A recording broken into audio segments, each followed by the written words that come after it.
The views and opinions expressed today on Black Focus Radio are not the views and opinions of the station, its management, or its advertisers. Now, let's get ready to focus on our issues, our solutions, using our voices on Black Focus Radio.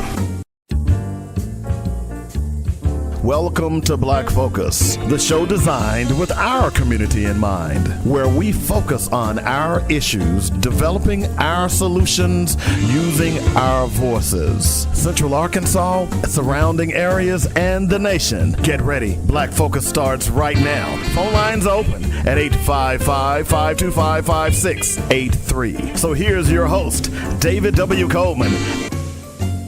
All right, good afternoon and welcome to Black Focus Radio, our issues, our solutions, our voices, the Monday edition. So glad you all decided to join us today. A lot of stuff to talk about today. I mean, a whole lot of stuff to talk about today. This weekend and late last week has been kind of crazy.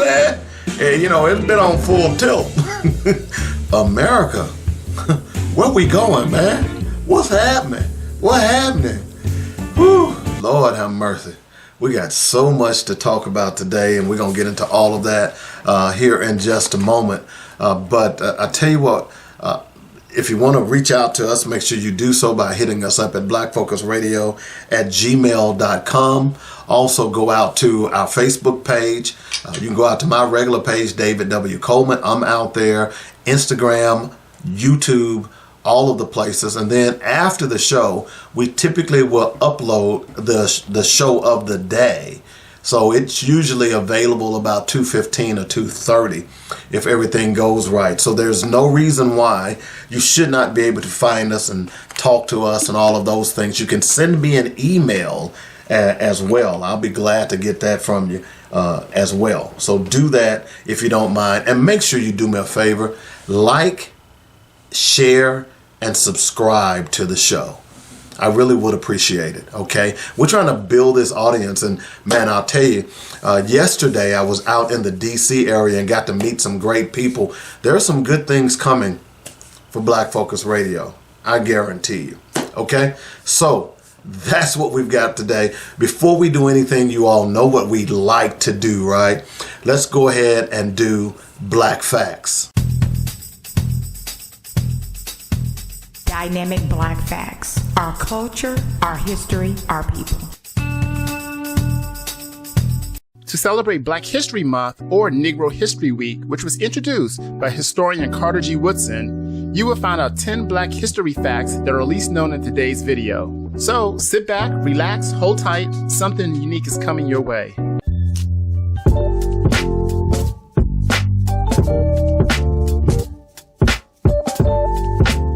Before there was Rosa Parks, there was Claudette Colvin. Most people, including you, think of Rosa Parks as the first person to refuse to give up their seat on a bus in Montgomery, Alabama. Well, several women came before Rosa Parks, one of whom was Claudette Colvin. It was March 2nd, 1955, when the 15-year-old schoolgirl refused to move to the back of the bus. This incident happened 9 months before Rosa Parks' stand that launched the Montgomery bus boycott. Claudette had been studying Black leaders like Harriet Tubman in her segregated school. Those conversations had led to a discussion around the current day Jim Crow laws they were all experiencing. When the bus driver ordered Claudette to get up, she refused. Claudette said it felt like Sojourner Truth was on one side pushing me down, and Harriet Tubman was on the other side of me pushing me down. I couldn't get up. Claudette Colvin's stand didn't stop there. She had the will to do something for her people, which got her arrested and thrown in jail. She was one of 4 women who challenged the segregation law in court. If Broder v. Gale became the court case that successfully overturned the bus segregation laws in both Montgomery and the state of Alabama, why has Claudette's story been largely forgotten? At the time, the NAACP and other Black organizations felt Rosa Parks made a better icon for the movement than a teenager. As an adult with the right looks, Rosa Parks was also the NAACP secretary and was both well known and respected. People would associate her with the middle class, which would also attract support for the cause. But the struggle to end segregation was often fought by young people, more than half of which were women. The courage of Claudette Colvin has become just another story. To pay tribute to a 15-year-old girl's bravery, you can read Claudette Colvin's book, Twice Towards Justice. Martin Luther King Jr. improvised the most iconic part of his I Have a Dream speech. It's normal to improvise speeches on stage, but I Have a Dream sounds impossible, but it's true. On Wednesday, August the 28th, 1963, 250,000 Americans united at the Lincoln Memorial for the March's final speech on Washington. As Martin Luther King Jr. stood at the podium, he eventually pushed his notes aside. The night before the march, Dr. King began working on his speech with a small group of advisors in the Willard Hotel lobby. The original speech was more political and less historic, according to Clarence B. Jones, and it didn't include any references to dreams. After delivering the now famous line, "No, we are not satisfied, and we will not be satisfied until justice rolls down like waters and righteousness like a mighty stream," Dr. King transformed his speech into a sermon. On stage during Dr. King, singer Mahalia Jackson reportedly kept saying, "Tell him about the dream, Martin." And while no one would know if he heard her, it could have likely been the inspiration he needed. Dr. King then continued, "So even though we face the difficulties of today and tomorrow, I still have a dream. It is a dream deeply rooted in the American dream." And then the famous Baptist preacher preached on, adding repetition and outlining the specifics of his dream. No one from the authorities was ready for this impromptu speech, but somewhere deep down, they knew something like this could happen. But even earlier, they discussed delivering a speech in the form of a sermon, but nothing was fixed. That day, honesty and emotions ruled the stage and traveled through the crowd. While this spontaneous speech given on a hot August day in 1963 was not considered a universal success immediately, it is now recognized as one of American history's greatest speeches. Inoculation was introduced to America by an enslaved African. Few details are known about the birth of Onesimus, but it's assumed he was born in Africa in the late 17th century before eventually landing in Boston. One of the 1,000 African descendants living in the Massachusetts colony, Onesimus was a gift to the Puritan church minister Cotton Mather's from his congregation in 1706.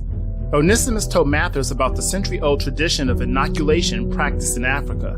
By extracting the material from an infected person and scratching it into the skin of an uninfected person, you could deliberately introduce smallpox to the healthy individual, making them immune. He described to Mather's the process of inoculation that had been performed on him and others in his society in Africa, saying people take a juice of smallpox and cut the skin and put in a drop. Considered extremely dangerous at the time, Cotton Mather's convinced Dr. Zabdiel Boylston to experiment with the procedure when a smallpox epidemic hit Boston in 1721, and over 240 people were inoculated. Opposed politically, religiously, and medically in the United States and abroad, public reaction to the experiment put Mather's and Boylston's lives in danger, despite records indicating that only 2% of the patients requesting inoculation died compared to 15% of the people not inoculated who contracted smallpox. Onesimus' traditional African practice was used to inoculate American soldiers during the Revolutionary War and introduced the concept of inoculation to the United States. However, an inscription on Boylston's tomb incorrectly identified him as the first one to have introduced the practice of inoculation into America. In 2016, medical science came to know about Onesimus' contribution, following which he was placed among the 100 best Bostons of all time by Boston Magazine. And when historian Ted Widmer of Macaulay Honors College at City University, New York, noted that Onesimus reversed many of the colonists' traditional racial assumptions, he had a lot more knowledge medically than most of the Europeans in Boston at the time. The earliest recorded protest against slavery was by the Quakers in 1688. Quakers, also known as the Society of Friends, have a long history of abolitionism. The initial protest in the 17th century, drafted by Francis Daniel Pastoris, a young German attorney, and 3 other Quakers living in Germantown, Pennsylvania, on behalf of the Germantown meeting of the Religious Society of Friends to raise the issue of slavery with the Quakers meeting which they attended. They saw the slave trade as a grave injustice against their fellow man and used the golden rule to argue against such inhumane treatment. Regardless of skin color, we should do unto others as we would have done unto ourselves. In their protest, they stated, "Pray what things in the world can be done worse towards us, than if men shall rob or steal us away and sell us for slaves to strange countries, separating husband from their wife and children." Their protest against slavery and human trafficking was presented at a monthly meeting at Dublin and Philadelphia. The Dublin monthly meeting reviewed the protest and sent it to the quarterly meeting, feeling it was too serious of an issue for their own meeting to decide. The 4 friends continued their efforts and presented it at the Philadelphia yearly meeting, but it wasn't until 88 years later that the Society of Friends officially denounced slavery. Over the centuries, this rare document has been considered lost twice. Most recently, it was rediscovered in 2005 and is now at Hartford College Special Collections. Of the 12.5 million Africans shipped to the New World during the transatlantic slave trade, fewer than 388,000 arrived in the United States. In the late 15th century, seafaring technology's advancements created a new Atlantic that would change the world forever. As ships began connecting West Africa with Europe and the Americas, new fortunes were sought and native populations were decimated. With the native labor force dwindling and demand for plantation and mining labor growing, the transatlantic slave trade began. Sea Route gave the green light to the transatlantic slave trade that was underway from 1500 to 1866, shipping more than 12 million enslaved Africans across the world. Of those Africans, only 10.7 million survived the dreaded Middle Passage. Over 400 years, most enslaved Africans, 4.9 million of them, found their way to Brazil, where they suffered incredibly high mortality rates due to terrible working conditions. You will be amazed to know that Brazil was the last country to ban slavery in 1888. By the time the United States became involved in the slave trade, it had been underway for 200 years. The majority, but not all, of its 388 enslaved Africans arrived between 1700 and 1866, representing a much smaller percentage than most Americans realize. The diverse history of historically black colleges and universities. When it comes to the pursuit of civil rights, Jewish and African American communities have a tumultuous shared history. There is a chapter in the shared history that is often overlooked. In the 1930s, when Jewish academics from Germany and Austria were dismissed from their teaching positions, many came to the United States looking for jobs. Due to the Depression, the xenophobia, and the rising anti-Semitism, many found it challenging to find work. But more than 50 found positions at HBCUs in the segregated South. Originally established to educate freed enslaved Africans to read and write, the first of the HBCUs was Cheyney University in Pennsylvania, established in 1837. By the time the Jewish professors arrived, the number of HBCUs had grown to 78. Because both Jews and African Americans were persecuted, Jewish professors in the black colleges found the environment comfortable and accepting, often creating special programs to provide opportunities to engage blacks and whites in meaningful conversation, often for the first time. In the years that followed, the interests of Jewish and African American communities increasingly diverged, but this once shared experience of discrimination and interracial cooperation remains a vital part of the civil rights movement.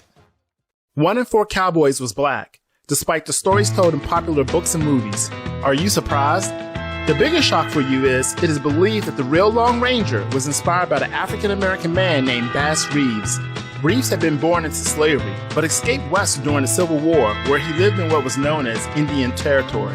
He eventually became a deputy U.S. Marshal, was a master of disguise, an expert marksman, had a Native American companion, and rode a silver horse.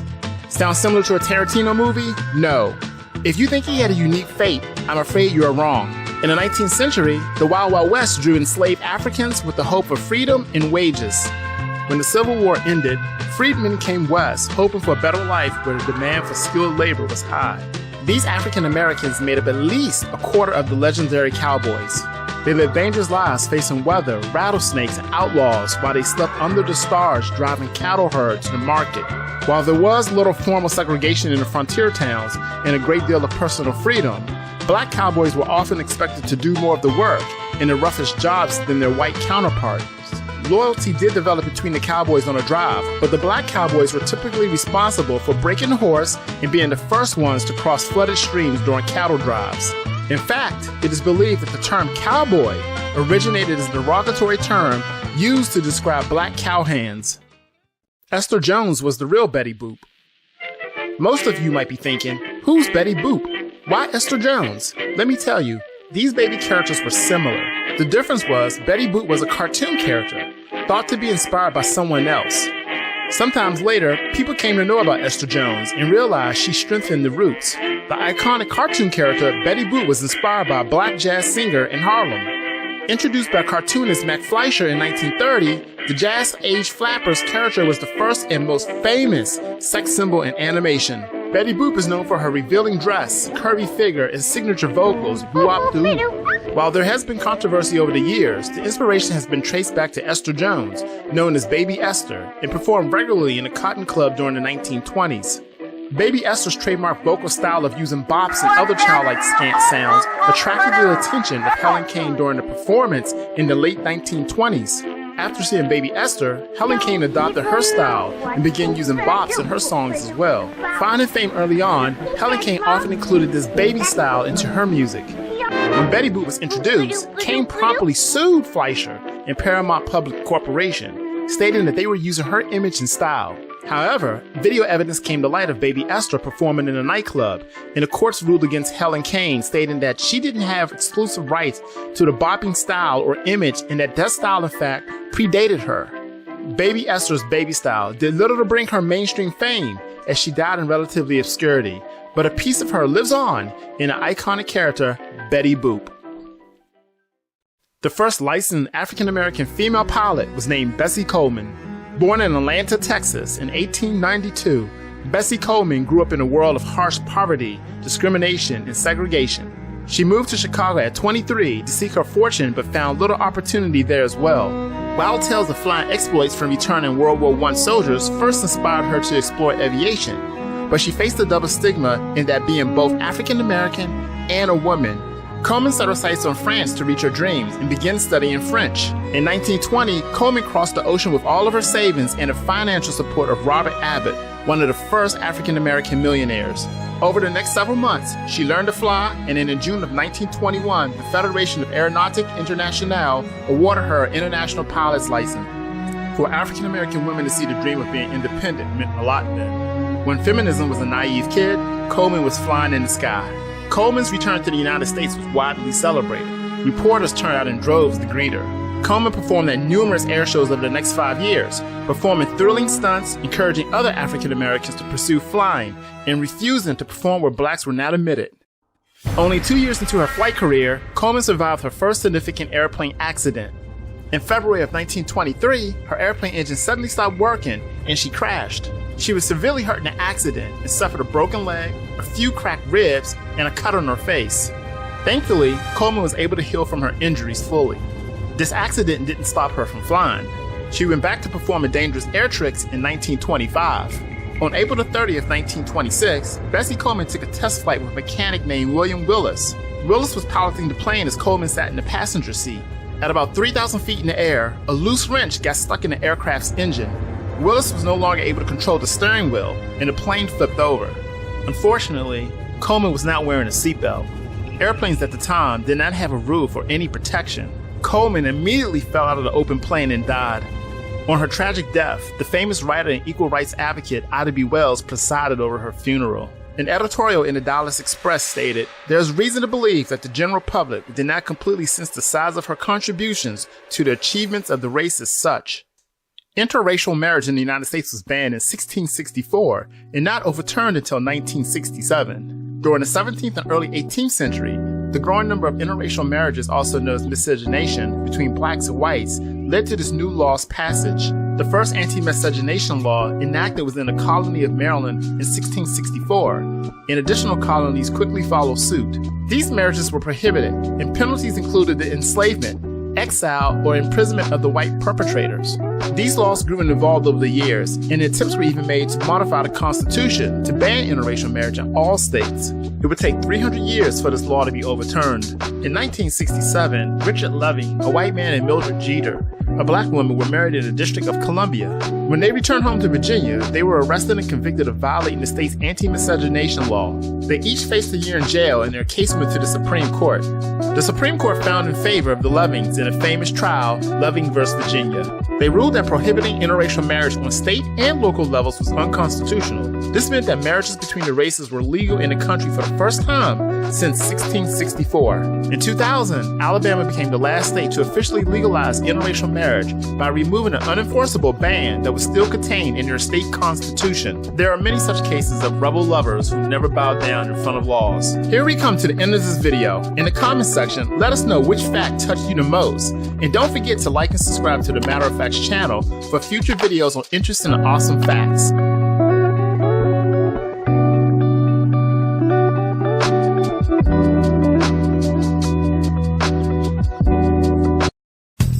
Keep listening to Black Focus Radio for more dynamic Black facts, our culture, our history, our people on joynetradio.com.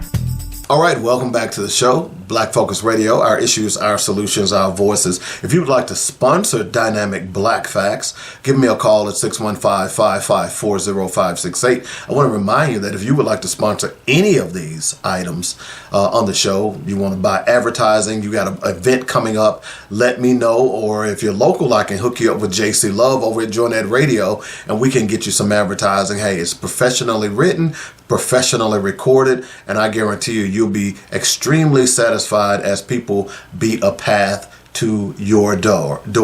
One other thing I want to tell you about is coming up this Sunday at 3 p.m. Central, 4 p.m. Pacific. We are going to have a Grants and Federal Assistance Seminar.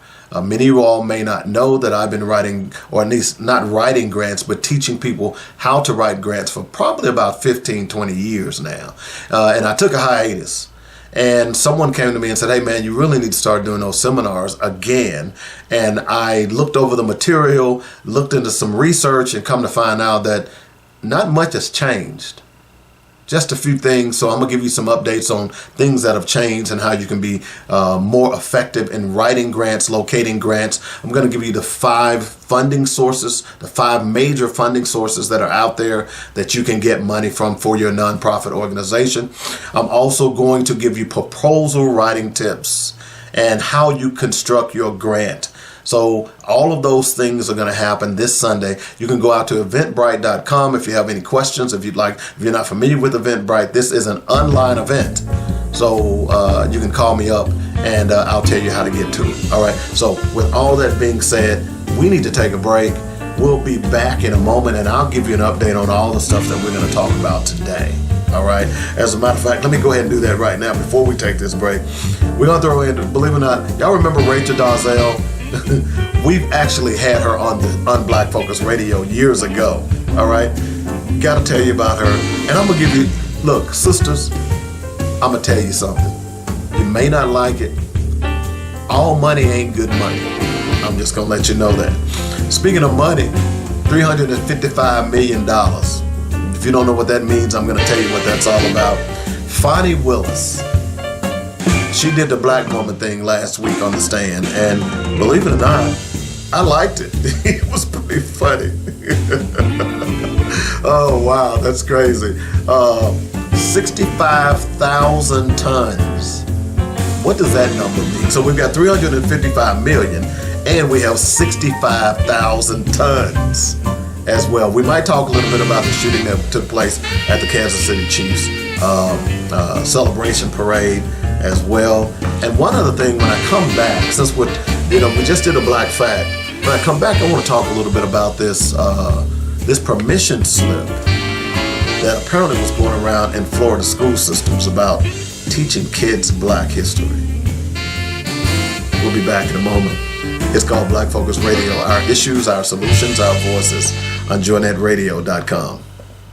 Hi, I'm David W. Coleman, host of Black Focus Radio and the weekly sports magazine. We here at joinnetradio.com would like to thank you for all the love and support you've given us. Our goal is to keep you inspired and informed daily with quality programming from gospel music, news, talk, and sports. Log on to joinnetradio.com for the program lineup, and while there, be sure to make a donation. Then download our app and carry us anywhere in the world. Please continue to spread the word about joinnetradio.com. And if you are an entrepreneur or have an upcoming event or you'd like to start a show, let the professional writers and producers here at joinnetradio.com help you get the word out. Call me at 615-554-0568 for more details. In the meantime, stay informed and inspired daily right here on joinnetradio.com.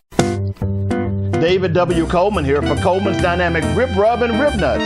Go to ribrub.com, that's RIBBRUBB.com right now, and stock up on the best dry marinades for baking, grilling, and smoking your favorite meats.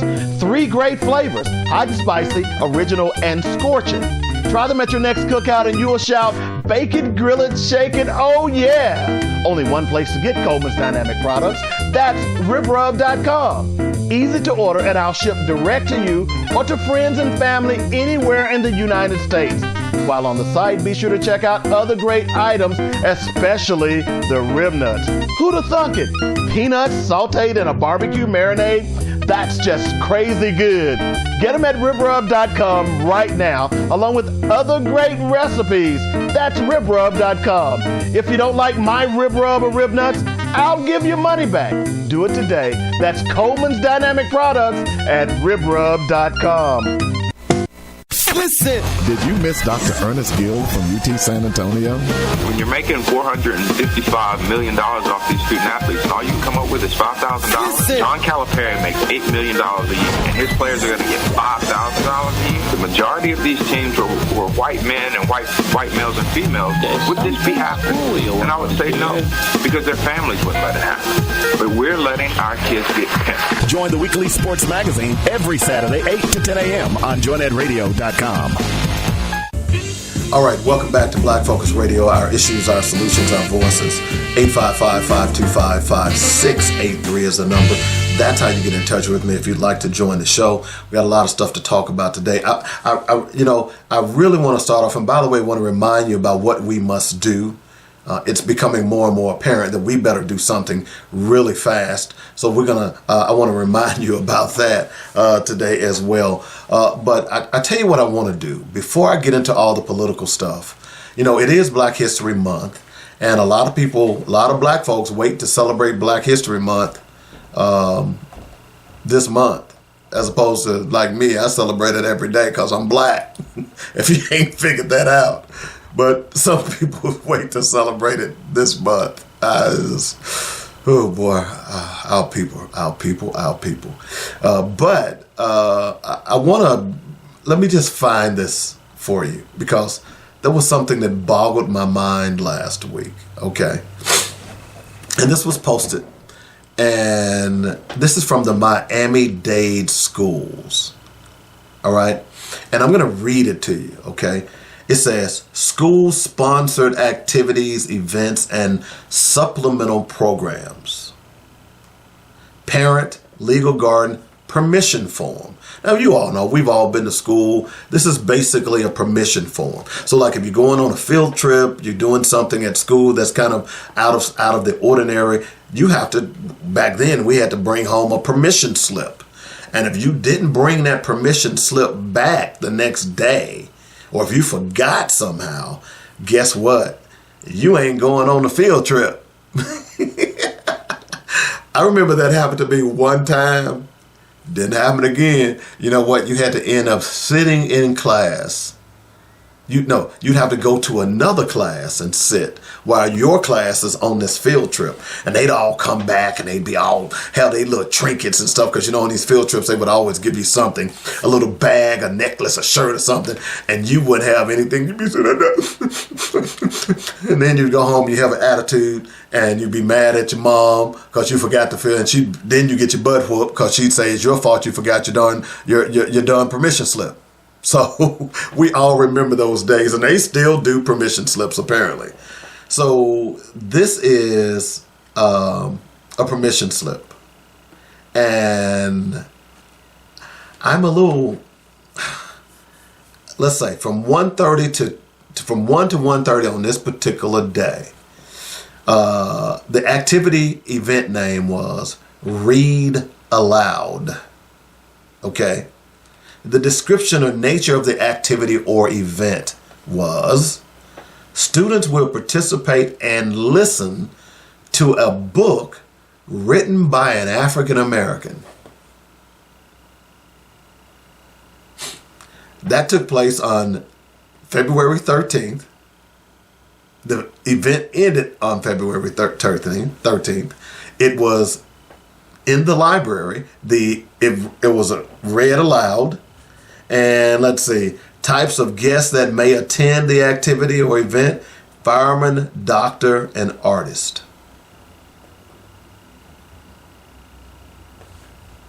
Let me tell you the event again, the description of the event, because maybe you didn't get that.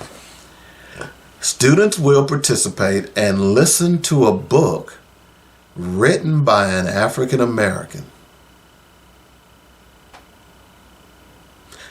This apparently was a permission slip in the Miami-Dade County Public Schools last week. Excuse me. You all get this, right?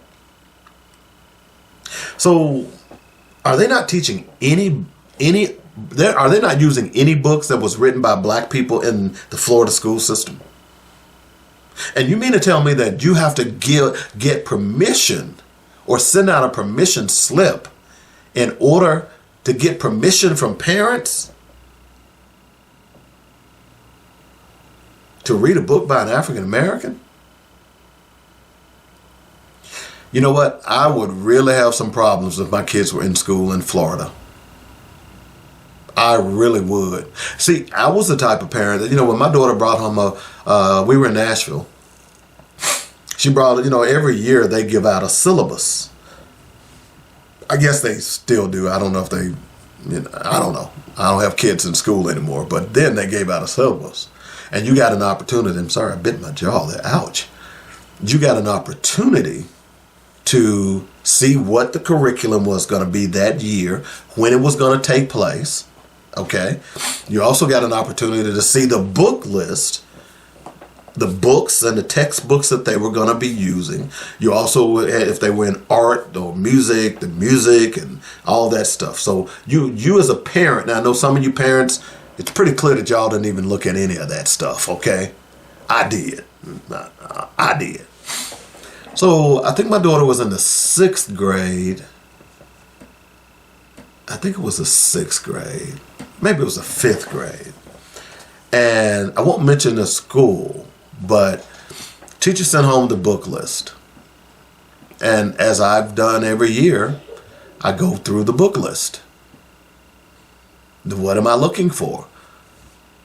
I'm not really caring about the type of book. I'm more or less, because I was an English person, so I believe to be well-rounded when it comes to literature.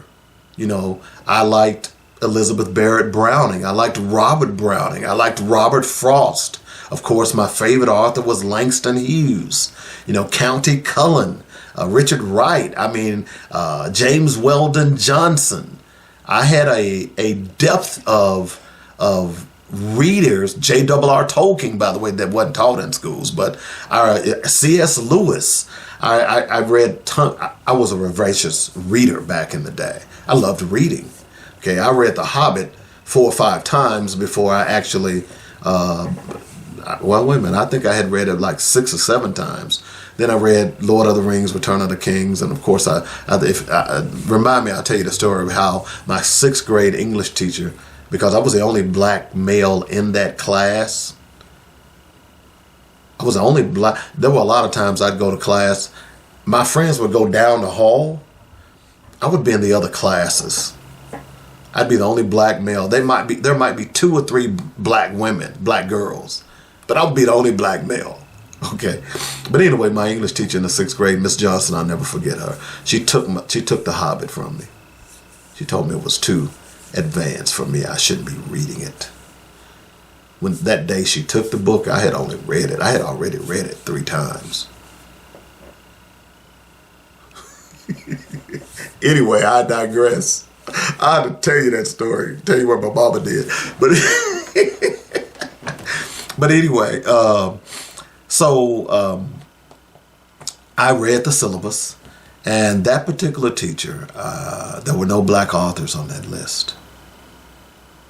I wrote her a note and asked the question why there weren't any black authors on that list. And I forgot exactly what she told me, but here's the one thing she did say, and this was a white teacher. She said,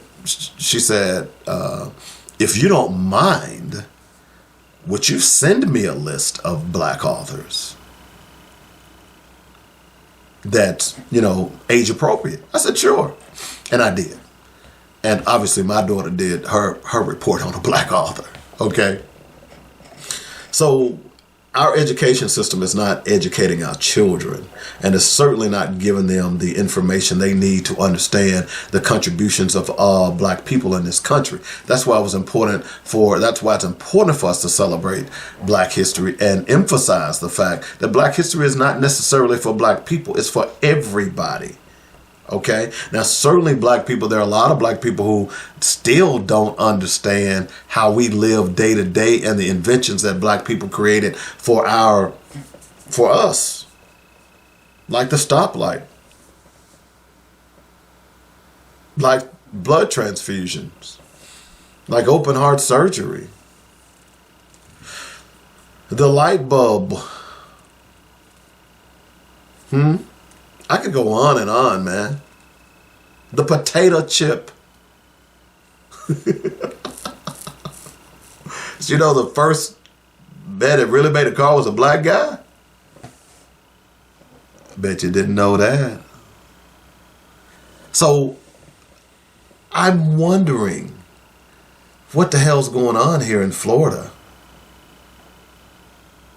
You see, here's what I think was happening in Florida.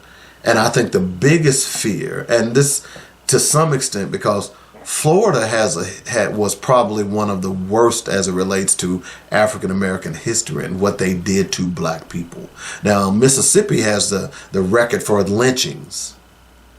But Florida, I remember when I first went to Florida. And it had to be let's see. It had to be around 1980. And my cousin, who was 3 years older than I, but we hung out like we were brothers, he was in the Navy. And he was home on leave. And he had a buddy who had come to Little Rock and needed to go to Pensacola for his next deployment. So my cousin and I decided to take him. And of course, my cousin and I, we used to do what we call chase the sun, and we'd get in the cars on weekend and just go places. But, he was home as well. So he said, I'll take my boy to Pensacola. And that's what we did. We took him to Pensacola. And I remember there were two peculiar things. One day I'll tell you about us driving 130 miles an hour in a Rally Sport Camaro on that trip and being pulled over by cops. That's another story for another day. Yeah, I did some crazy stuff. Yeah, I'm not kidding. 130 miles an hour. The Rally Sport had 160 mile an hour speedometer, but I'm not going to get into that. The other weird thing is that because he was 21, he could buy liquor. And they have like drive-up liquor stores. I'm not talking about where you just drive and say, can I get a six-pack? They have those everywhere. But if you wanted a mixed drink, you could drive up and get, hey, can I get a Long Island iced tea? That kind of boggled my mind back then. I'm sure there are more these days. But anyway, here's the other weird thing. We stopped at a gas station. And this is my point. And we go in. I think we went in to get some chips or something. I've forgotten. And they had a little glass counter. And, all these places have these little souvenirs and stuff. And I walk up to the counter and start looking. And there were also pictures. I've seen these signs like they were street signs. And this little keychain, and there were multiple ones in this glass thing with an alligator and a black baby in its mouth. Now, like I said, this was early on. This was before I was really conscious. I was just coming out of high school. I had no idea. There was still stuff that I was learning about the world and racism and so on and so forth. I asked the clerk, who was white. I said, man, what's this about this? What's going on with this baby in the mouth of an alligator? He said, oh, that's just a little joke. Yeah. So I came home when we came back from the trip. I looked it up. And those of you who don't know that history, alligator hunting was big back in the day in Florida. And the trappers actually used to steal black babies and use them as bait. That's where the term gator bait comes from. Did you hear what I just said? That's where the term gator bait comes from.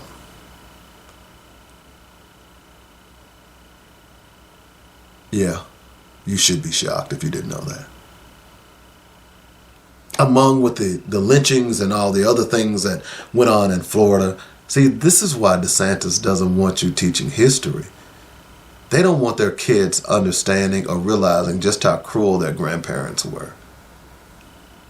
They just don't. And that's the sad thing about all of this. The mayor of Tulsa, Oklahoma, didn't even know that Tulsa happened. Many of y'all don't even know. Many of us grew up listening to the Gap Band. They were from Tulsa, Oklahoma. Gap, G-A-P, stood for Greenwood, Archer, and Pine. That's the streets where the massacre took place. By the way, you may not even know that Tulsa, Oklahoma is the only place in history where the United States military actually bombed a United States city. Now, I'm not talking about MOVE. MOVE happened in May 14th, 1980. That bombing of the MOVE campus, that was done by the police. I'm talking about the United States Air Force at the time apparently dropped an incendiary device on Tulsa, and that's where all the fires took place. We've talked about Elaine, Arkansas, the state from which I come from, and how the military gunned down men, women, and children on flatbed trains. So I get it. I don't understand. I get it why you all don't want to teach history.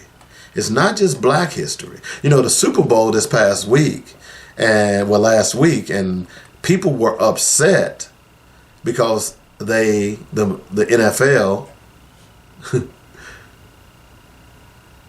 used the black national anthem. People were upset. NFL being smart, NFL understanding that the majority of their players are black. They're going to continue to brown as the population browns. You need to make sure that you are, and then of course they're trying to make up for the Colin Kaepernick thing. I put a meme out the other day after San Francisco lost, where it's basically saying until you do right by Colin Kaepernick, you will not win a Super Bowl. That was against San Francisco, but I digress. The point being is that Miami, the state of Florida, is now asking for a permission slip. A permission slip to teach African American history. You know what? We know that the Pythagorean theorem didn't come from Pythagoras. He'll tell you, if you go back and look at his writings, he'll tell you that he learned all he knew in Africa, in Kemet. Should we offer a permission slip to teach math? Maybe we should. Maybe we should send permission slips home. Your math teacher now should send a permission slip home and say, hey, we're going to be teaching the Pythagorean theorem today. I need the permission from the parent to teach math. You see how stupid that sounds?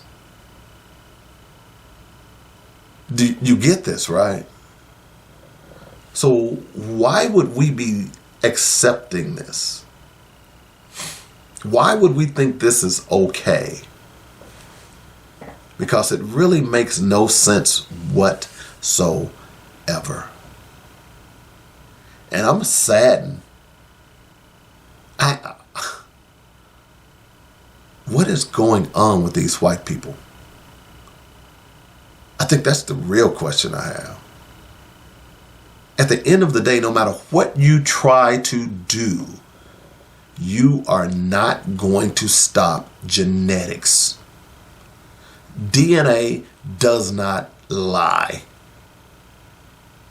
And no matter how many laws you try to pass, you can try to move towards an authoritarian. Look, black folks ain't going back. We're just not. We're not going back to pre-60s. Look, we're getting close. I'd rather die. Freedom ain't free.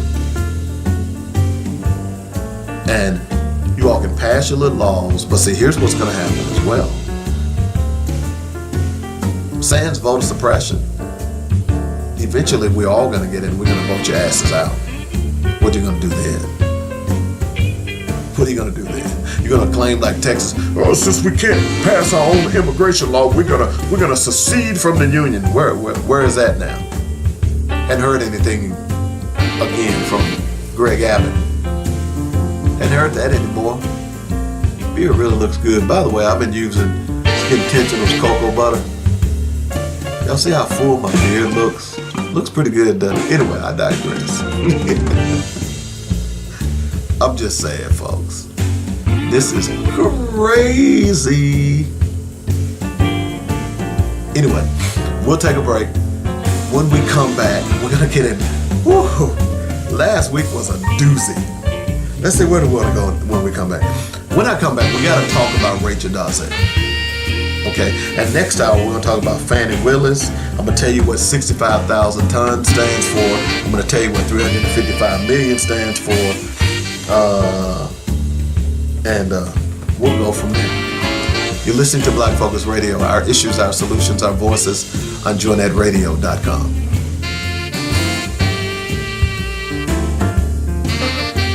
Ladies, are you looking for high quality, natural products for your skin and soul? Skin Intentional is for you. We feature handcrafted, luxurious, natural baths and body care products. At Skin Intentional, we firmly believe that self-care should be an intentional and enjoyable experience. We strive to infuse every product with a sense of fun and purpose. Crafting each item with love and care, we take pride in selecting only the finest natural ingredients. From luscious shea butter to revitalizing essential oils, every element is carefully chosen to protect, restore, and enhance your skin's natural beauty. We provide skincare specifically with you in mind. Try our soaps, scrubs, and facial oils for children and adults. Skin Intentional has something for the whole family, including the man in your life. Self-care should be an intentional and joyous experience for all. Go to SkinIntentional.com right now for great discounts and begin experiencing what skincare products should be.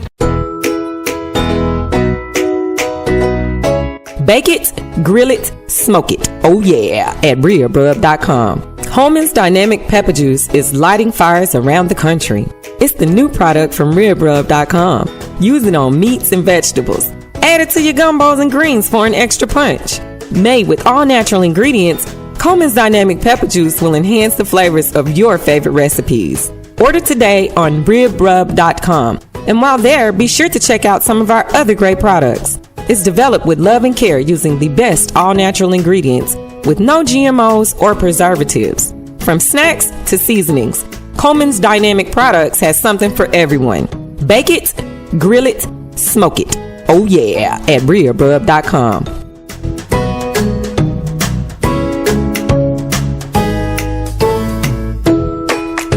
LeBron James is the greatest player we've seen this generation. You have to be careful when you start saying, and so he wasn't as good as Michael, or he wasn't as good as Magic. Every generation you get that. You begin to sound like that old man that lives down the street, and every time you walk on his yard or you even walk by his yard, he's on the porch and he's got that little crooked finger. He's like, "Get off my lawn! Get off my lawn!" Join me Saturday mornings at 8 for the weekly sports magazine on joinetradio.com. Get off my lawn! All right, welcome back to the show. Black Focus Radio, our issues, our solutions, our voices.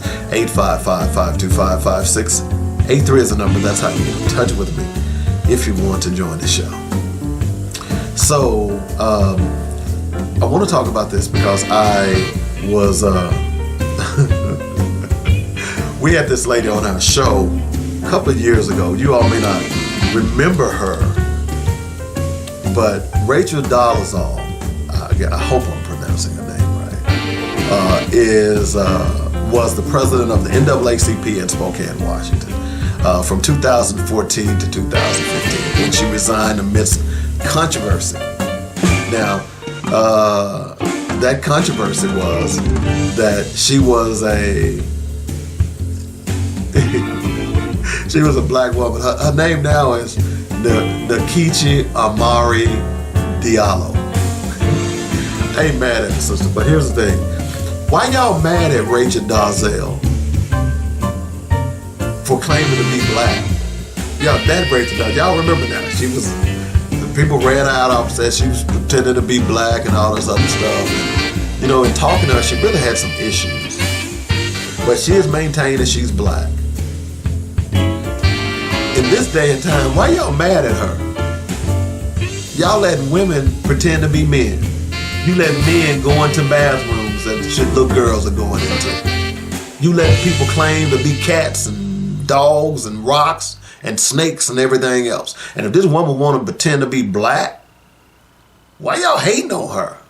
I'm a little confused. Okay? I am. I'm a little confused on that. Why y'all mad at her?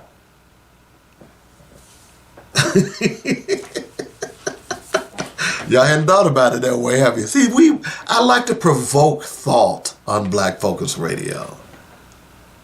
But Rachel Dolezal is in the news again. Or I should say, Nkechi Amara Diallo. Okay? And she's in the news. By the way, if you've seen her hair, let me see here. If you see the hair, she got Jerry curl hair now. Okay. So she's in the news again. And this time she's in the news because apparently she was teaching school somewhere.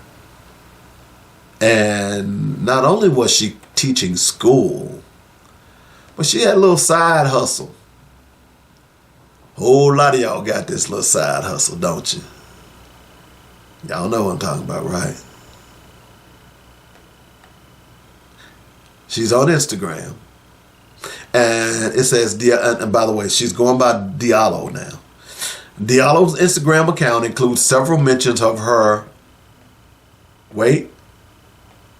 OnlyFans page, where she posts creative content and gives fans a more intimate look into her life.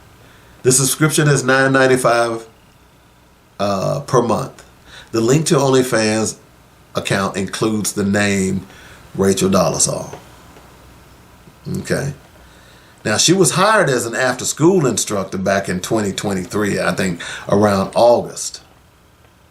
So somebody found out that Rachel, I laugh because on when we did our show in Nashville, and by the way, shout out to my good friend Greg Polk, who finally retired after 24 years of being on the air. We used to, when we were talking about racial issues, we'd call it Rachel, so I apologize for that. But anyway, it's inside radio joke for us. So Nkechi Diallo, that's her name now. See, that's another thing. So if a person can change their name, why can't she pretend to be black? Look, maybe she was really born black inside, but she came out white. That's what they say about homosexual and gay people. They'll say, hey, I was born that way. I ain't mad at you. If you believe that, go for it. So if they can say that, why can't Rachel Dolezal say it? You had never thought about it that way, have you? I know, I'm crazy. So anyway, she has an OnlyFans page. Now, those of you who don't know what OnlyFans is, I'm going to give you the dressed down version. I'm sorry, no pun intended, dressed down version. OnlyFans is an internet website that has made a lot of women and some men lots of money. And it has made them money because particularly women get on there and they strip and do all kinds of other things. Use your imagination if you don't know what I'm talking about. All right? And they do it from the comfort of their own homes. And some of these people, and we've seen story after story of women who have been exposed or, see, I'm sorry, no pun intended, who there was light shed upon them that they were working one career and they were going home and doing OnlyFans. And there are a lot of women who are doing this now. A lot of women. Okay? A lot of women. And they're making good money. Look, her subscription was $9.99 a month. This is not going to do anything but give her publicity. Now that she's been fired from this school. So guess what's going to happen? Those people that didn't know she was doing OnlyFans, now, because she ain't a bad looking woman. Let's be real. And from a man's point of view, I hate to be crass. Most men will look at her and say, yeah. Look, this is an adult show. All right. So a lot of those guys are going to go out there and pay that $9.99 a month. If it's nothing but for a month, just to see her. Okay? So you all are doing nothing more than giving her advertising. That's what has happened here.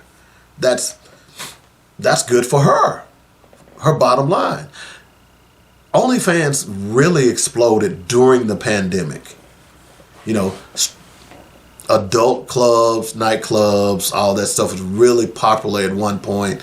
A lot of men go out and frequent these clubs, but when the pandemic hit, these guys couldn't do that. OnlyFans, this website, I know they're making a mint. It blew up. Okay? What people don't want to admit is that we are a voyeuristic country. In fact, the human being is a voyeur in itself.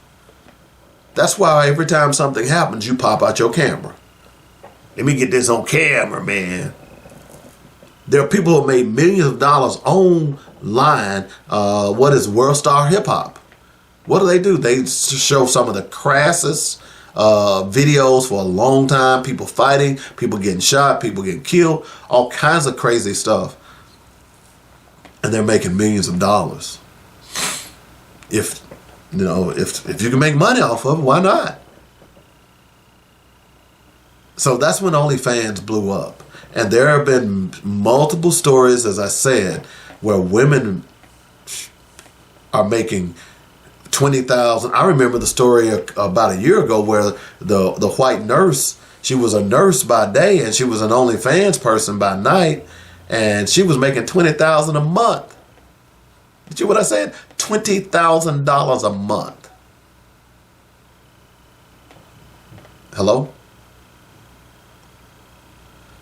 The hospital found out she was doing this and they fired her. There have been other women who have went through the same process.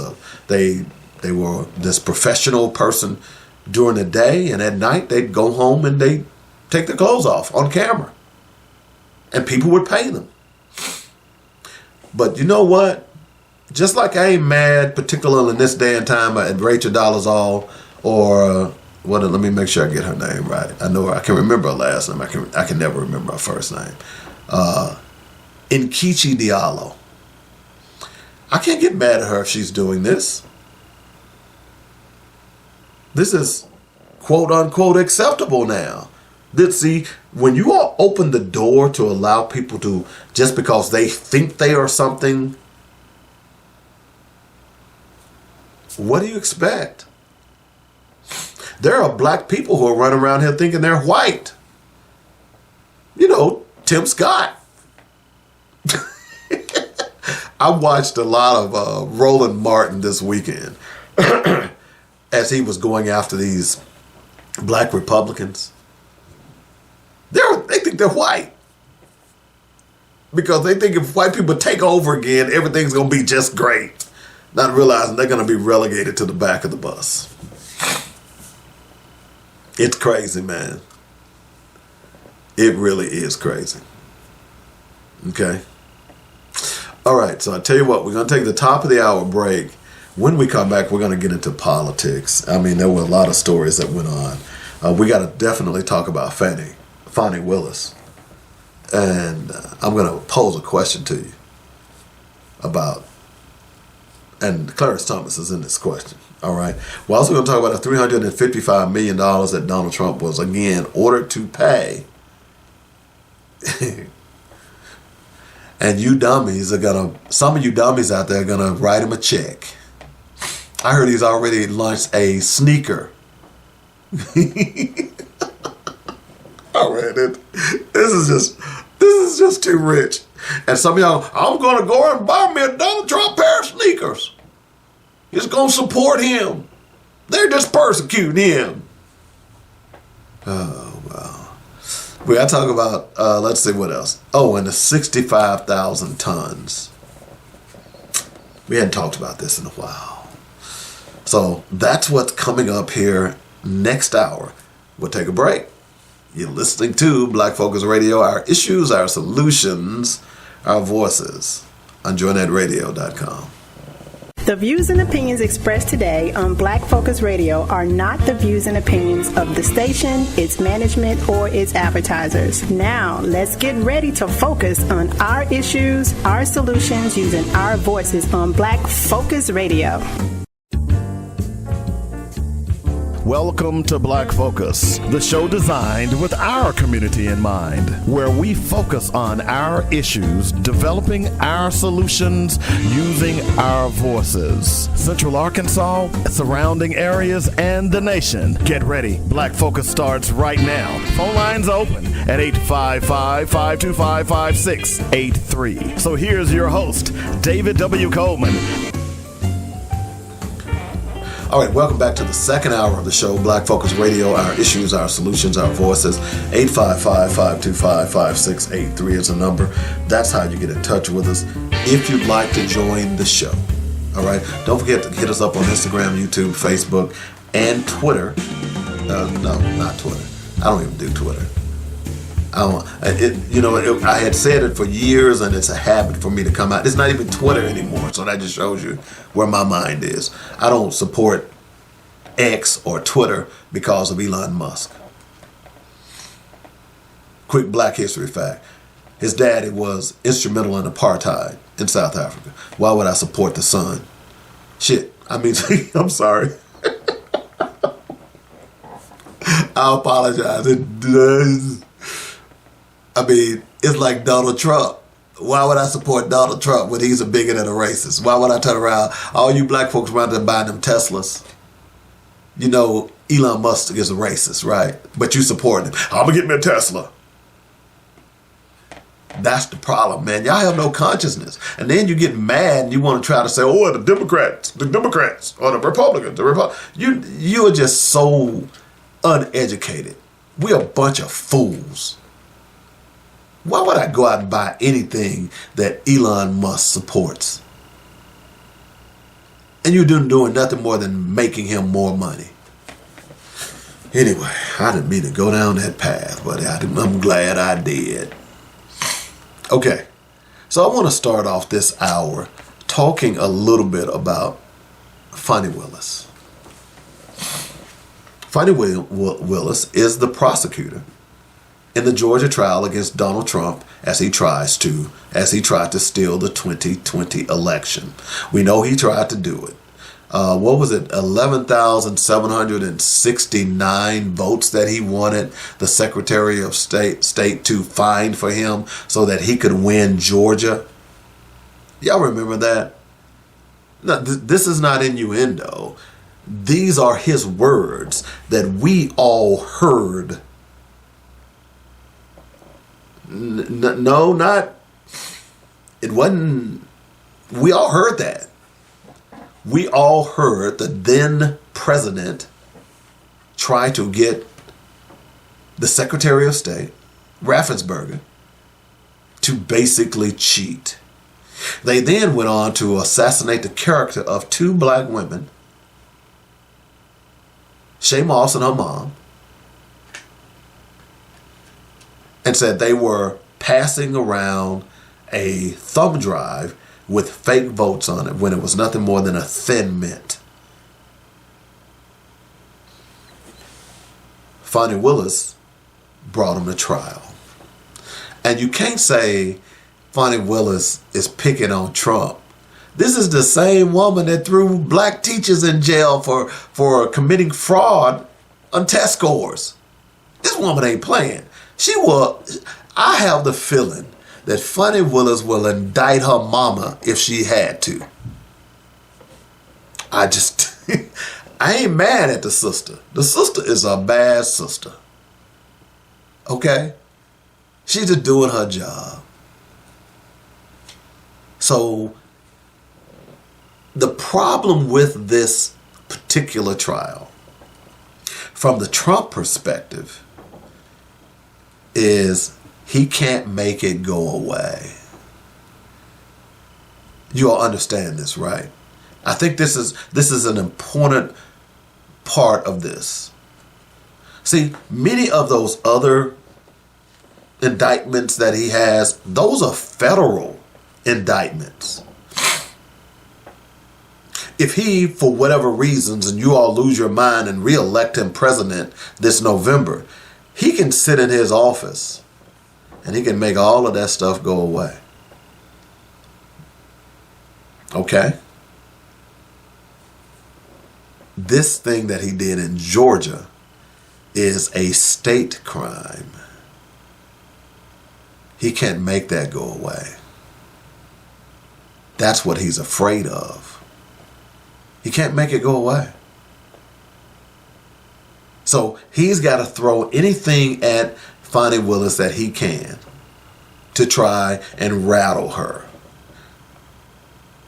So this latest thing, because they've tried to get it thrown out, they've tried to get it delayed, because they're hoping to try to get it delayed. So if he wins so even if it's a state crime, he can still have influence if he becomes president, because then he can start influencing the Republicans in the state of Georgia, or putting pressure on them in various ways to make her drop the case, or whatever the case may be. So the problem is that this sister hadn't backed down. Okay? He's tried to get everything thrown at her. This latest thing is she had apparently a relationship with a young man that they're trying to say that it was a conflict of interest. Now, let me try to give you an idea of the dynamics of how relationship works. How many of you all have gotten into a situationship with someone on your job? Now, you may not do it now because you understand that you don't eat and sleep on the job. There are other ways to put that, and I'll just leave it the way it is. Okay? You understand that, right? But I guarantee you, there are more people who have... Look, you meet people, you work with these people every day. If you're single, particularly when you're young, You move to a new city. Well, the first thing you do is meet the people that you're working with. You look for companionship with people that you know. You don't know anybody out in the city. This is nothing new. Now, they got into a relationship. I don't see it's a problem. But they tried to pretend like, at least Donald Trump and his ilk are alleging that she benefited somehow from this relationship. But, Fani Willis came in with her black girl panties on. She wasn't having it, bro. Go back and listen to some of that testimony. So they were throwing all this stuff out. And see, here's the whole point, is that they want to try to disqualify her. If they say that, and many of the pundits that I've listened to said that they would be stunned if she's disqualified. If they disqualify her, then the fix is in. Okay? Now let me tell you why. Because if they disqualify her, that doesn't just mean her. That means her entire office. So no one in her office will be able to pick this case up and run with it.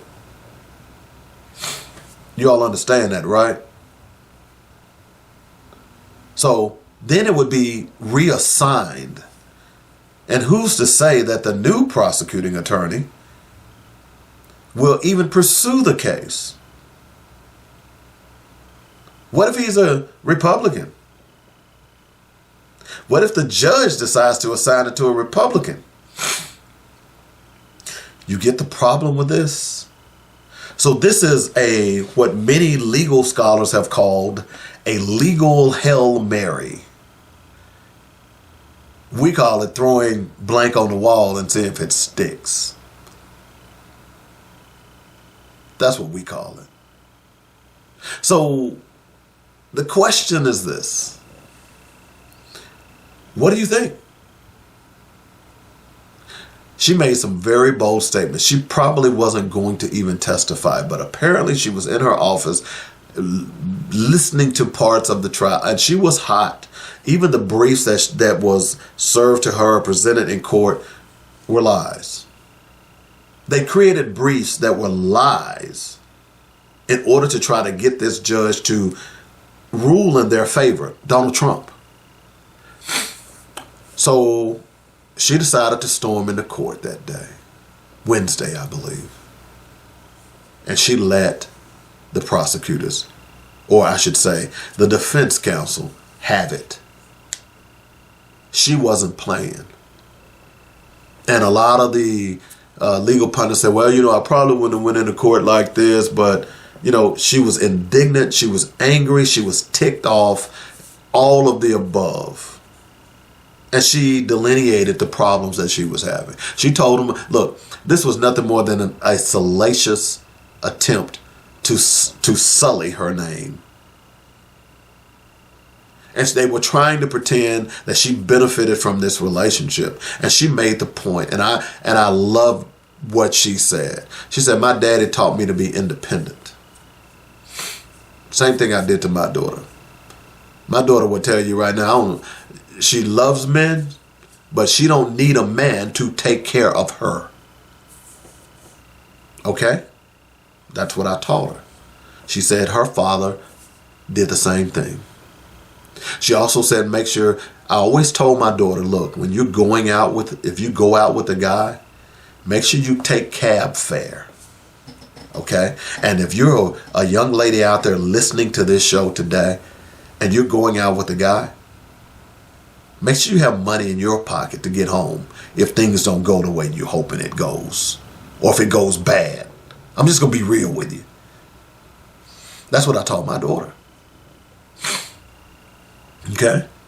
Apparently her father taught her the same thing. She keeps lots of money around the house. She carries a lot of money, She said she and this guy had arguments all the time about money. She didn't like his stance. She always paid him back when they went on trips, or they went out to eat and stuff like that. Her father corroborated that information as well. He taught her well. He taught her well.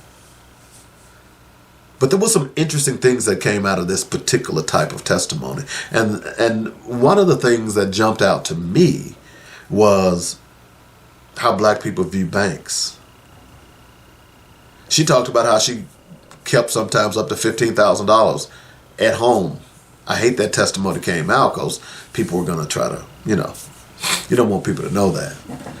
And they were trying to think that, because she paid everything in cash. Look, I just got a credit card 2 months ago. That's look, my mama taught me growing up that if you can't afford it, don't buy it. We grew up with layaway. Some of y'all may not remember layaway. Or some of y'all probably never heard of layaway. Where you put it in the store has a special place in the back of the store. You go and you buy it and you got to pay. You can, back then, man, I remember putting $10 down on the layaway and you paid it out over a certain period of time. And then you got your brand new stuff. That's what a lot of people did for Christmas back in the day. I think Walmart used to do that. I think they've stopped it now. I know they used to because I bought my son a PlayStation on the layaway plan. I think it was a PlayStation 2 back in the day. So that's what they did. And we kept large sums of money. Black people today don't trust banks. Especially old black people. Because they have memories of their parents losing money at banks. Or banks basically stealing money. There's a bank right now, and I'm going to call their name. Bank of America is probably one of the worst banks you could have an account at if you're black. I've had some major problems with Bank of America over the years. I promised then that I would never, ever, ever have an account at Bank of America again. And I didn't, and I don't. Okay? This lady told the story of her grandmama passed away. I was listening to her on when they were doing the analysis of the trial. Her grandmother passed away, and they found, when they removed the sheetrock, they found thousands of dollars that grandmama had socked away. Black people don't trust banks. They just don't. And I thought that was an interesting cultural phenomenon, or I should say cultural information tip that apparently those white people didn't understand. And when her father got on the stand the next day, he corroborated that. He said, yeah, that's what I thought. I don't really trust banks either. Even today, as a black man, David Coleman, I don't trust banks.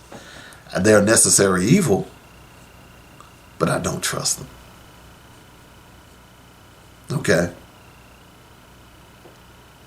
So in the aftermath, a lot of people were saying whether or not she should have gotten on the stand. I think she did a great job because she was able to clarify. And I don't care what her disposition was. I don't care how angry she was. We needed to see this woman wasn't playing. She talked about how she had to move. Her dad talked about how he had been threatened. They were calling him, telling him they were going to kill him. They were going to kill his grandchildren. These are Trumpites. How she kept money on her because she was constantly having to move here and there and everywhere. She wasn't sleeping at night. Even the former governor was requested to be one of the special prosecutors, and he turned it down. This was a white guy. And he said he turned it down because he didn't want to live the rest of his life looking over his shoulder thinking that he was going to be killed.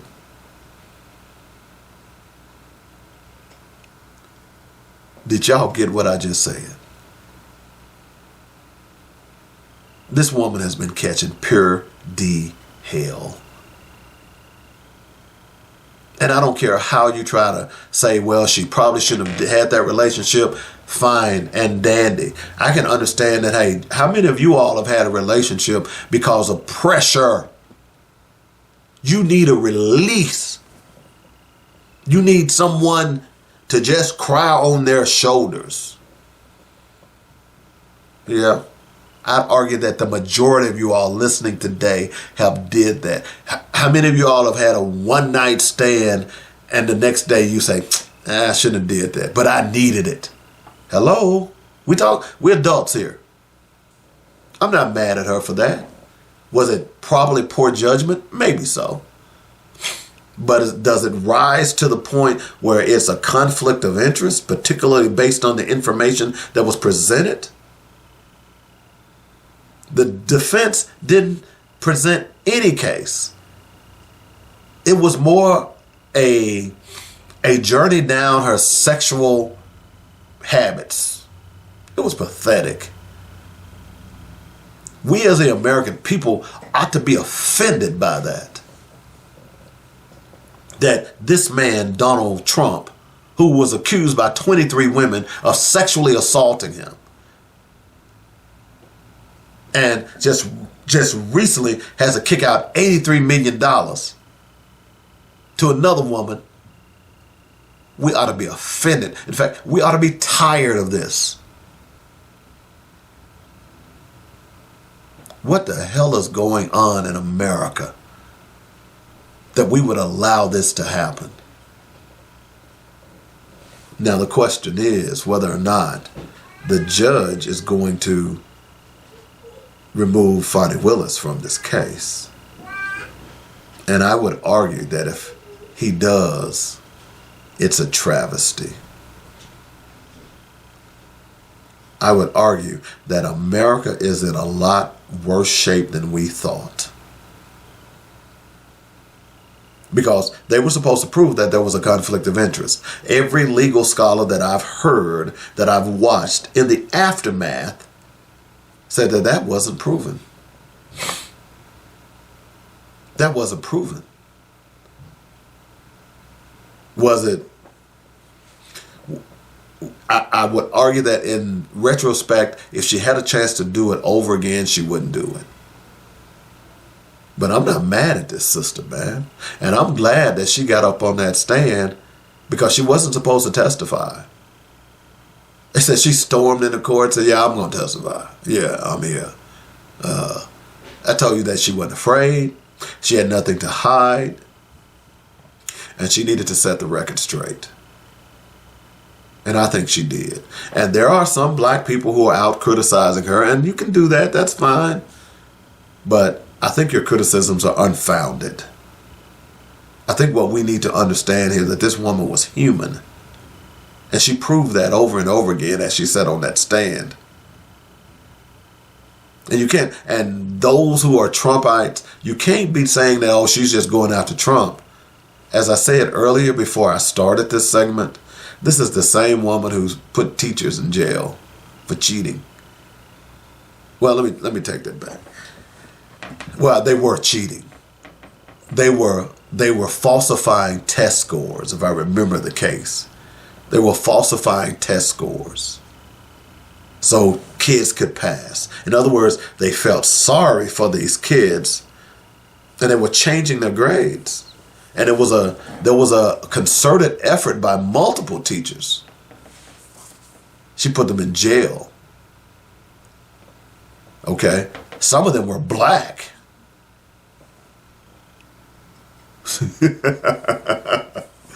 So who tripping? Y'all tripping. Okay. I remember an interview by her where she stated unequivocally that she's going to make sure that these people, anyone who breaks the law in Georgia, is going to be prosecuted to the fullest extent of the law. Okay? That's Fani Willis. So we should be knowing something here in the next couple of days so this trial can get on with, and we're going to talk a little bit about the Royal Orange Tomato here in a little bit, because he's getting beat up in court. He's realizing that he's not having a lot of power. He's not having a lot of luck. So we'll see how this thing goes. But again, I wanted to give you an update on that because I thought it was interesting. And I also find it interesting that there are a lot of black people who are criticizing this woman. It's easy for you to sit back in retrospect and say, hey, well, she shouldn't have did that. How many of you all would keep it together the way she has, considering the pressure that she's under? The death threats, having to move on a regular basis. I couldn't imagine. And neither could you. We could certainly say, well, you probably shouldn't have been sleeping with someone in your office. We all know that old saying. It gets messy when you sleep with somebody at the office. Because you break up, that's why I can understand how people work with their wives or husbands. Because when you have a fight at home, sometimes that stuff spills over into the office. And then when you're sleeping with someone in the office, she's mad at you. You might be giving her special privileges. The other employees are mad at you because they know you sleeping with that person. She's sleeping with the boss and she gets away. She can come in anytime she wants. She can take off. She always get the better shifts and all that mess. It's a bunch of mess. That's why they tell you, don't do it. She listened, and I'm pretty sure, in fact, her dad even said he didn't know she was even sleeping with the guy until about 7 weeks ago. So based on what I heard from him, he probably would have told her, what the hell are you doing? Why are you doing that? Don't do that. You're making a mistake. That's probably why she kept it under wraps. That's why she kept it under wraps. And then you have the people, one of the women that was testifying against her. She spilled the beans. She's one of them. She was a black woman, by the way. Lord have mercy. She wanted to get back at the office. You know why she wanted to get back at the office? Because she got fired. Fani Willis fired her. She was a disgruntled employee. So, it's crazy, man. It is crazy as we look at this thing. So, anyway.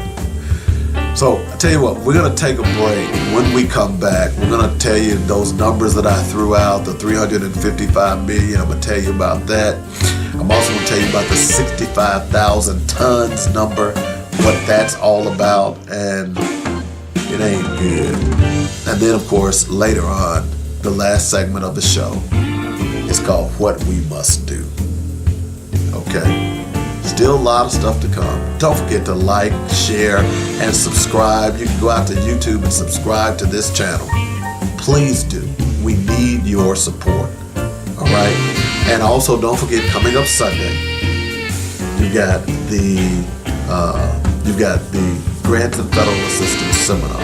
If you want more information, give me a call at 615-554-0567. We'll take a break. Back in a moment.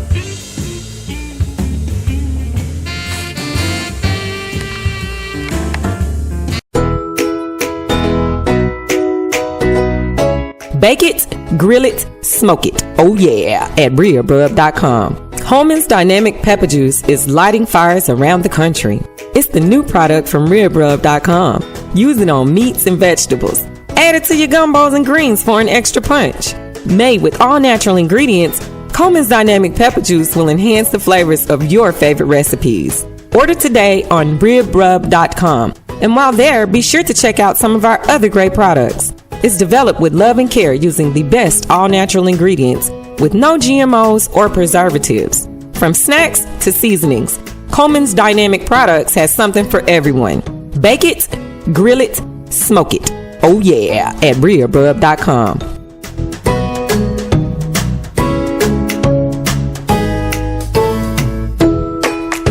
Hey, beautiful. You look gorgeous. Are you doing something different? There's a healthy glow about you. Thanks. I'm just my natural self. Come on. What's your secret? Okay. Since I found SkinTentional.com, I've been getting a lot of those comments. SkinTentional.com? Yes, SkinTentional.com is handcrafted, luxurious natural baths and body care products. Crafted for those with a designer's taste for high-quality skincare products but won't break your bank. From body butter to oils and soaps, SkinTentional has something for everyone, including the man in your life. Get your man some beard balm and oils. And yes, they offer body butters and soap for him as well, without making him smell like flowers. Go to SkinTentional.com and check out their amazing products. They believe self-care should be an intentional and joyous experience for all. SkinTentional.com. Pigskin, check. Round ball, check. Hard ball, check. Hockey puck, check. Burning rubber, check. We got it all on the weekly sports page with David Coleman. What else do you need? Did I say food? Can't have sports without food.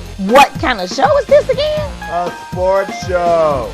Oh, okay. Pass me those rib nuts. Yeah, we do have it all and a whole lot more with me, Dynamic David Coleman, on the weekly sports magazine. All right, welcome back to Black Focus Radio. Our issues, our solutions, our voices. 855-525-5683 is the number. That's how you get in touch with me if you want to join the show. A lot of things to talk about. I did a little research in the break, and I think I'm going to save this for the next show and do it as a black fact. Because, this last segment we were talking about Fani Willis and why white people seem perplexed that she was keeping large sums of money and you pay everything for cash. And there is, it's steeped in racism. That's where it all began. So I thought about doing it, but I want to make sure that I cover these other things that we talked about. But the next show, we're going to use this as a black fact to give you some details of why black people don't trust banks. Okay? We're going to get into all that here in the next show. But this segment, I threw out two numbers early in the show. 355 million and 65,000 tons. Let's start with the 65,000 tons. Do you all know where that comes from? And sadly, not many of us would even understand that. But I think it's important for you all to understand where I got that number from. So let me just tell you, okay? It's shocking. Israel has bombed Gaza with over 65,000 tons of explosives. That's over 1.5 times more than Hiroshima and Nagasaki nuclear bombs combined. Let me read that to you again. Israel has bombed the Gaza Strip with over 65,000 tons of explosives. That's over 1.5 times more than Hiroshima and Nagasaki nuclear bombs combined.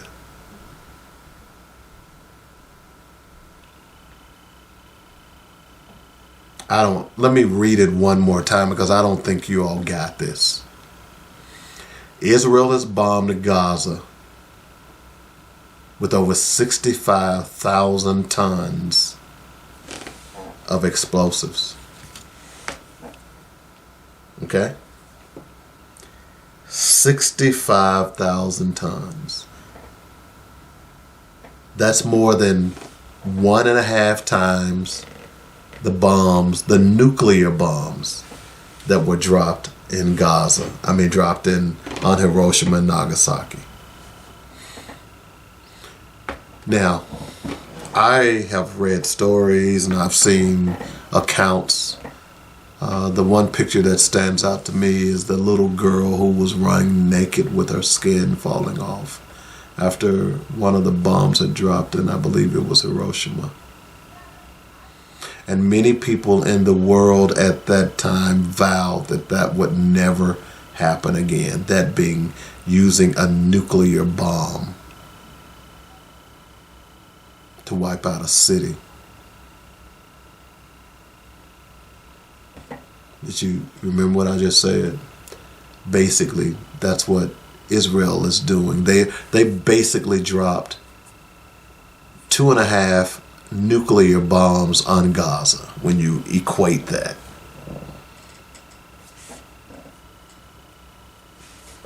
And you know who's supporting them? The United States.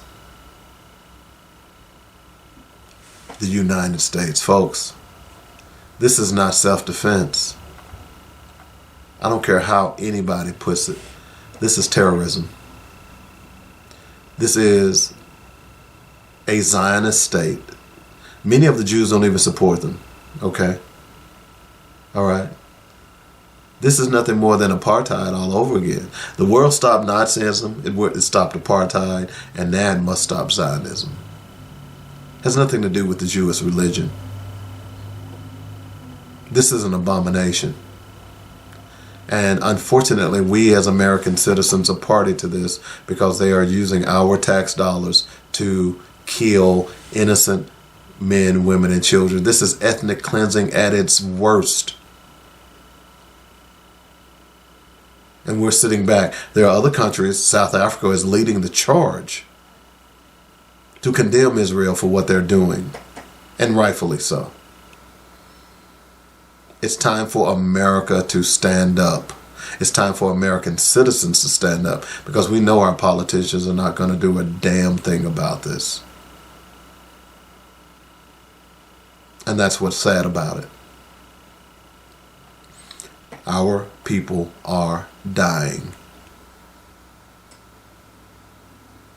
Innocent Palestinians are dying.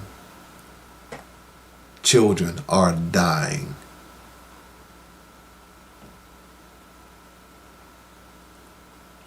At the behest of our tax dollars.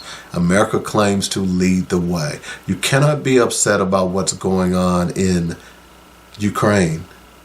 You cannot be upset that the people that are dying in Russia, you can't be upset about that if you're not upset about what's going on in Gaza. You just can't. Over the weekend, Alexander Navalny ends up dying.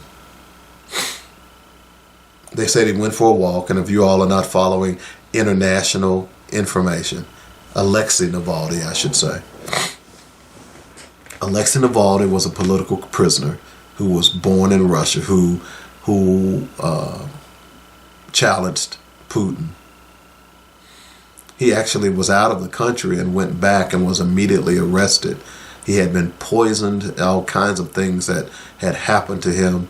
He was immediately arrested, put in a prison camp. They recently, a few months ago, maybe a year or so ago, moved him to a Russian prison camp in Siberia, one of the worst ones ever. He went for a walk, according to Russian officials.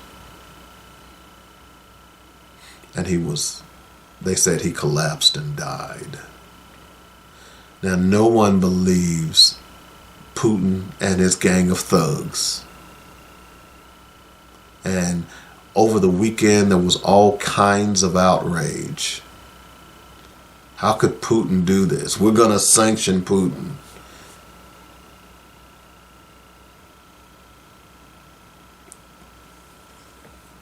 Y'all follow what I'm saying here? So what's the difference in what Putin is doing to Ukraine?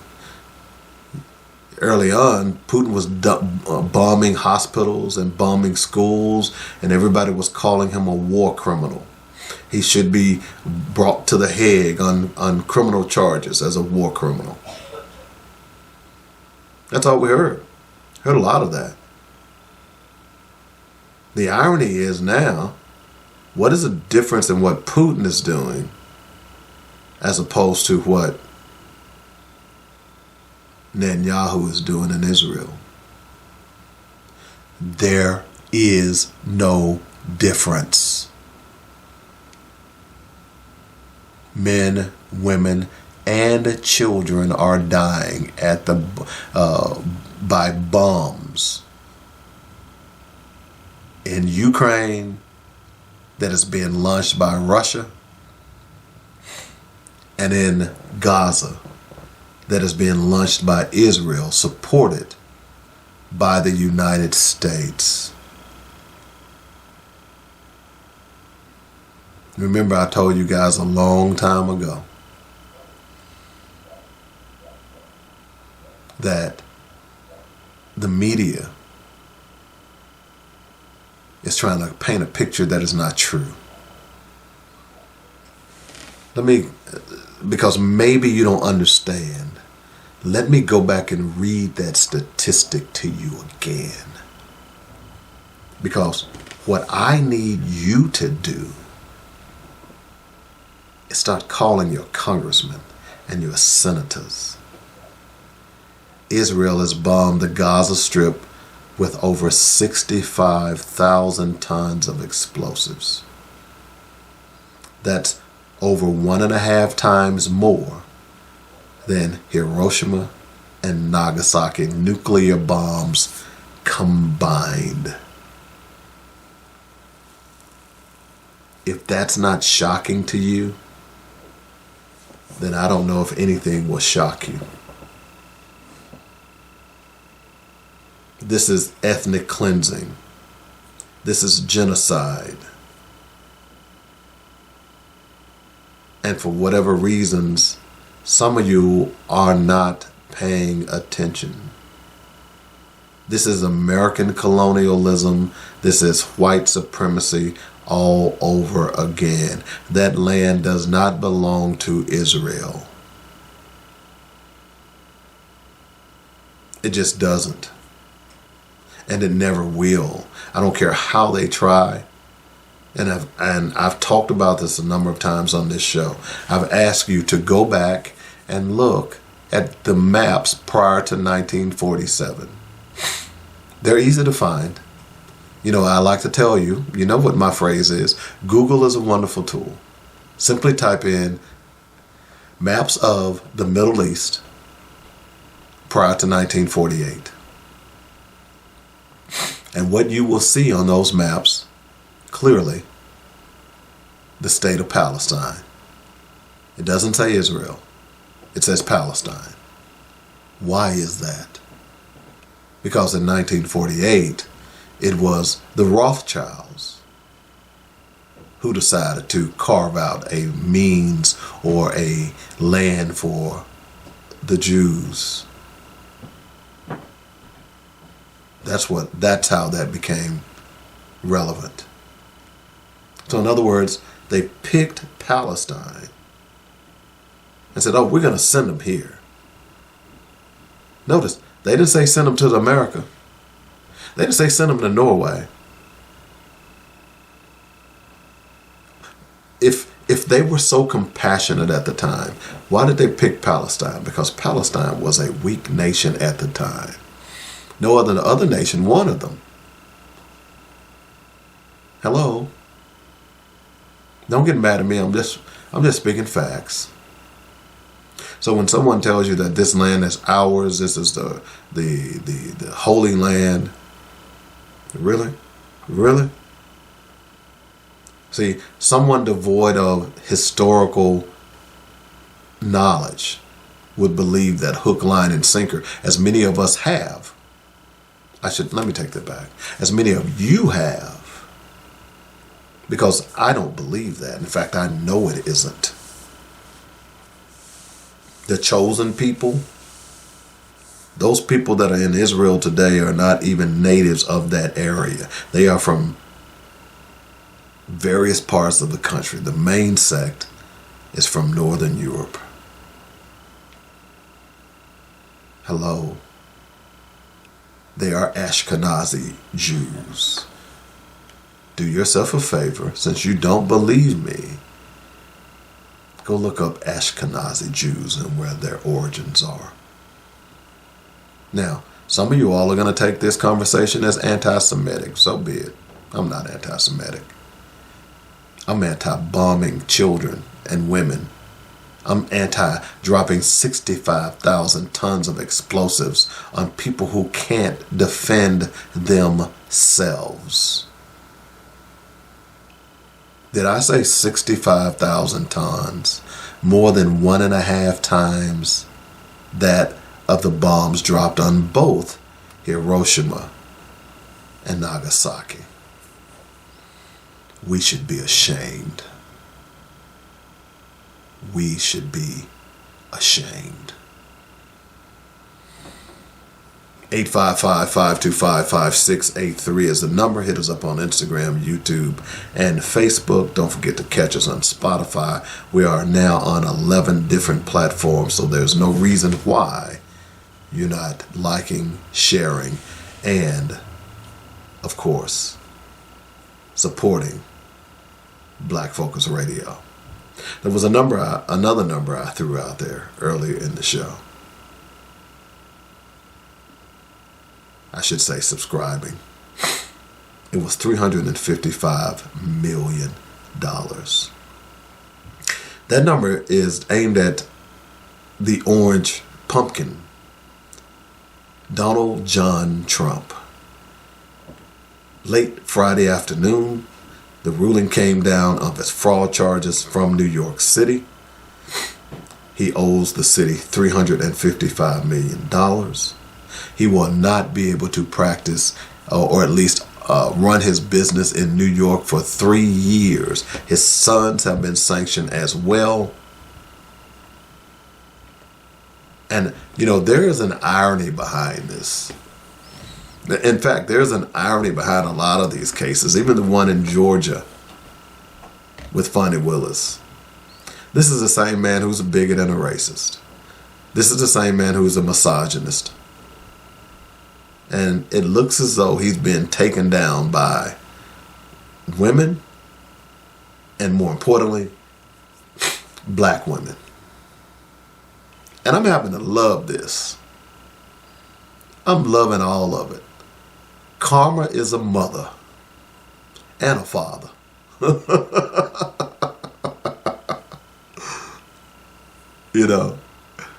And it's funny because I think about the issue with Fani Willis, and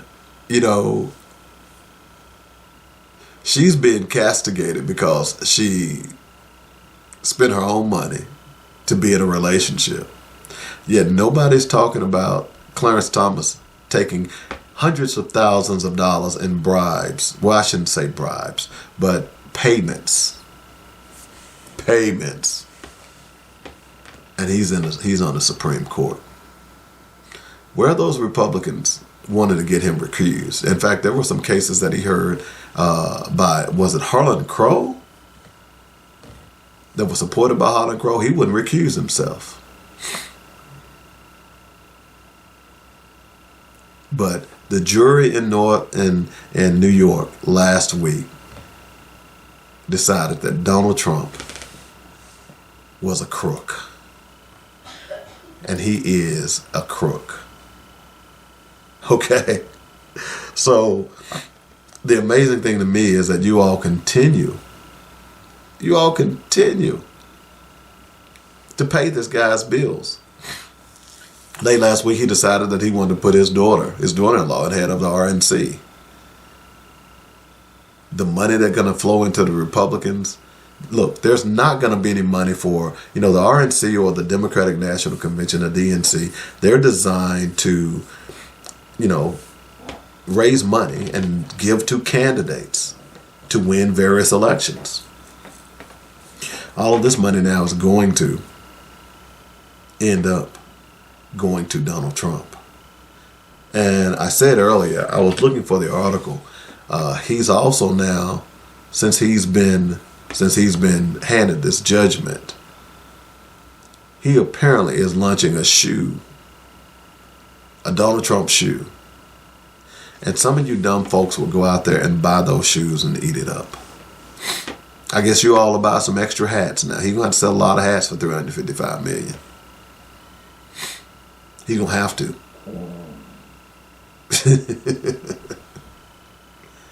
This is where we are. This is where we are.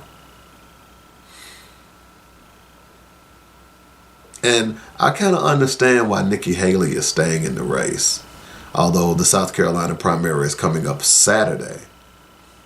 If she loses that, she's probably going to have to get out of. It's going to be basically acclamation at that point. But I understand why she's kind of staying in the race, because there's more stuff to come for Donald Trump. And it's looking as though some of these judges, and we forget that when he made those claims of election fraud, many of the people who ruled against him were Republican judges. That was the firewall. Let's see if it continues. The key is the Supreme Court, because we're still awaiting the verdict on whether or not Colorado can remove him from the ballot. We should be hearing that here real soon. But these civil cases, he's going to have to put up some money. Now, here's the other thing. Yeah, he can appeal it, and he is going to appeal according to his attorney.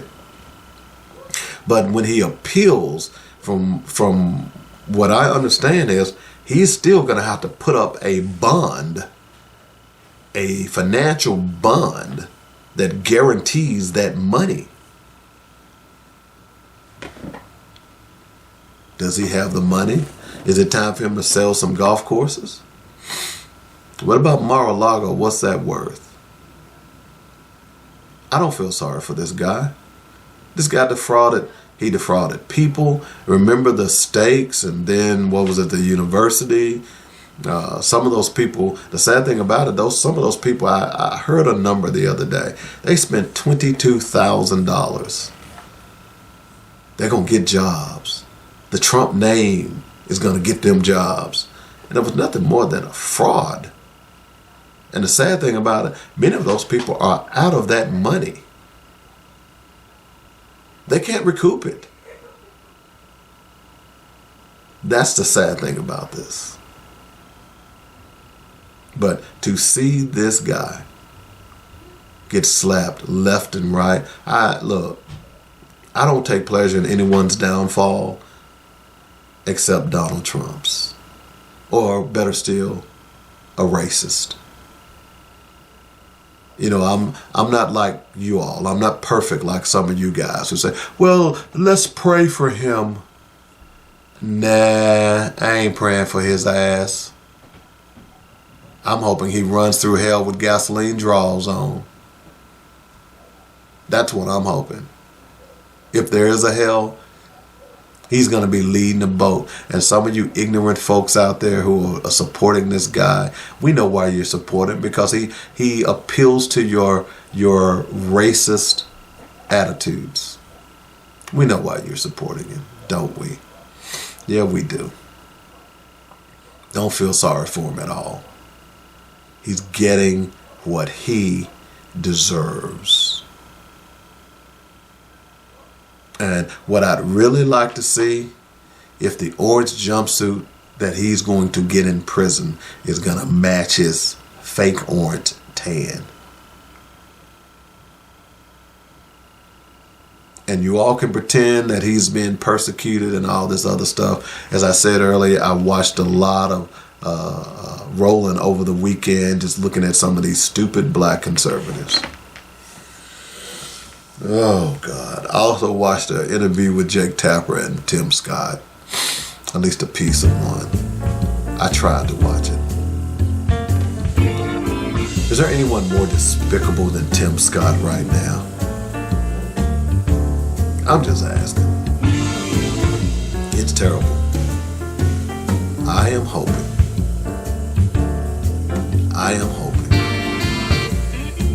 that people stand up, and once and for all, we can get rid of this guy this November.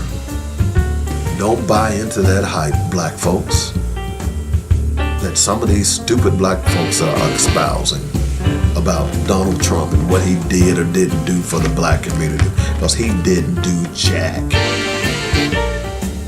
Those lies have been exposed. I heard Tim Scott say, well, there was more low for women and blacks. He got the unemployment to an all-time low. Really? Well, under Biden is even lower. He spent $250 million for HBCUs. No, he didn't. That's a lie. Okay. He was trying to cut $1.9 billion out of the Pell Grants. You know how many? Well, look, I worked at an HBCU. I know how important Pell Grants are for that college. I know. Y'all are crazy. And anyone who supports this guy is crazy. Especially if you're black. We got to take our last break. When we come back, gorgeous. It's called Are You Doing Something What Different? We Must There's Do. a healthy glow about you. Thanks. I'm just my natural self. Come on. What's your secret? Okay. Since I found skintentional.com, I've been getting a lot of those comments. Skintentional.com? Yes, skintentional.com is handcrafted, luxurious natural baths and body care products. Crafted for those with a designer's taste for high-quality skincare products but won't break your bank. From body butter to oils and soaps, Skintentional has something for everyone, including the man in your life. Get your man some beard balm and oils, and yes, they offer body butters and soap for him as well, without making him smell like flowers. Go to skintentional.com and check out their amazing products. They believe self-care should be an intentional and joyous experience for all. Skintentional.com.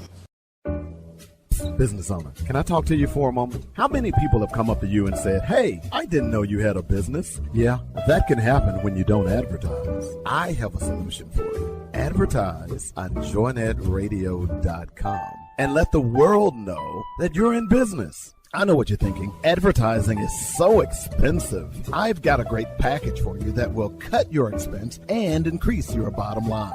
It's only $125 for startup and new businesses. Call me, David W. Coleman, at 615-554-0568, and I'll put together a package specifically for your business. Now is the time to tell the world, hey, I'm in business. Come spend your money on quality goods in my store. Let us help you at joinetradio.com. Here's the number. Call me, 615-554-0568. We are here to assist you in building your brand.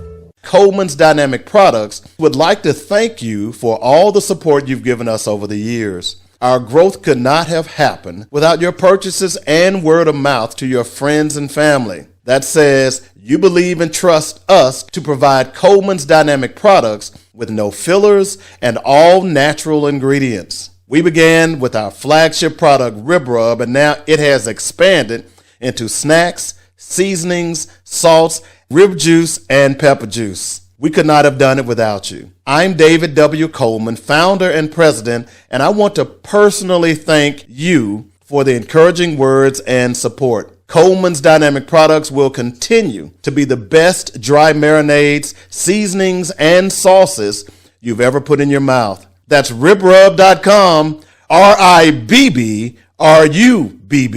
And you know what we like to say, bake it, grill it, smoke it. Oh, yeah.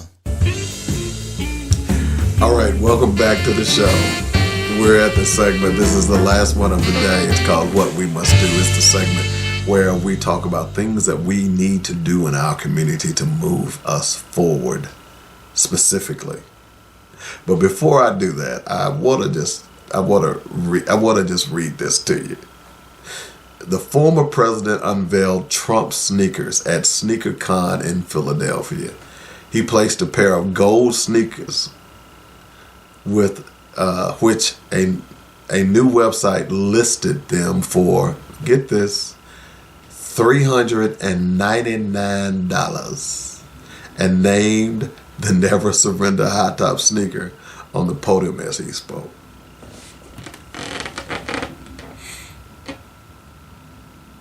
Now, the reason I wanted to tell you all about that is because there is something we need to do about this.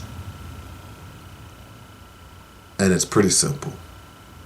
Don't believe these young, uneducated black males running around here talking about they're going to vote for Trump. They are young. And the reason I told you I watched Roland Martin a lot this past weekend, because I wanted to hear what these young brothers were saying. And Martin wore them out. Not by being rude, but with facts. One of them even said, and I forgot the young brother's name, he said, what was it? What's the saying? Perception is 90% of the truth. Some crap. Look, at the end of the day, facts are facts. And these young brothers are being used. And what we must do as black people, people of color, we need to get to the polls en masse. We need to be registering people to vote. Look, at the end of the day, as I've said over and over again, neither one of them are a panacea. But here's one thing that we cannot afford to do, and that's opt out of the system. Well, I'm not going to vote for anyone. Look, as much as I understand the issue that is going on with Palestine and how Arab Americans are upset with Biden, so let me ask you, my Arab American brothers and sisters, if you don't vote for Biden, who is your alternative? Because you know who's going to win. That person is Donald Trump and the Republican Party. Donald Trump has already said that he wants to destroy the United Nations. He basically said he hoped Putin would do anything that he wanted to do to the United Nations. Y'all get this, right? So, no, I don't support Biden. But here's what I do understand. I sure as hell can't support Trump. And by not voting at all, says you vote for Trump. Okay?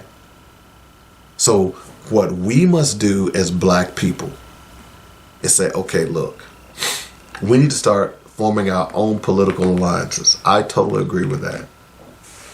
But this election ain't the one. This is not the one. And there is not an alternative. There is not an alternative. We have to decide that we will not allow the bigots and the racists to take over this country. And they are very, very close. We have to understand that in a battle, you have to fight with anything that you have. If someone breaks in your house tonight, and you don't have a weapon, and there's a fight for your life, are you going to say, well, I'm not going to fight? He's going to kill you. If you know that person's going to kill you, then you're going to fight with all of your being. You're going to grab pots, pans, chairs, anything you can find to defend yourself. You're not going to give in. That old saying, you better bring your lunch because there's going to be an all-day sucker. It should be. Same applies here. You better bring your lunch. We've got to fight with everything that we have. And one of the things that we have right now in this fight is the vote, the ballot. And don't allow any of these people who are uneducated on the issues. Just because you start a little school in the black community, look, at the end of the day, it's a public school. We need to pull ourselves up by our own bootstraps. Well, that sounds wonderful. But at the end of the day, right now, instead of worrying about pulling ourselves up by our own bootstraps, first of all, we need to pull together. And we pull together by not supporting a racist. You are the same people that are going to be on the back of the bus if things go back the way they were. And you'll be saying, well, Donald, Donald my ass. This is ridiculous. What you ought to be talking about is, okay, let's form alliances. Let's put our dollars together. Let's make sure that we are going to vote in blocks. But to sit there and fix your minds or your mouths to suggest that Donald Trump has the best interest of the black community at heart is ridiculous. Is ridiculous. So you're either not going to vote or you're going to vote for him. These are the same people who refused or didn't want to cut the prescription cost for insulin to $35. I'm one who was at one point diabetic. I really couldn't afford the money that I was paying for insulin when I was diabetic. What about your grandmama, your auntie, your cousin? Some of these people are going into poverty just to have medication, and these pharmaceuticals are making billions of dollars. You don't think that's important? You don't think that's important to stand up against people with guns? These are the same people who refuse to do anything about guns. Look, don't get me wrong. I believe in the Constitution. I'm a Second Amendment person. But what I know is that some of these guns don't belong on the street. What I know is, yes, parents should be held responsible when your child goes out and commits a gun crime with your weapon. What I know is that the NRA should not be allowed to lobby our congressmen to do nothing about some of this murder and mayhem that is going on.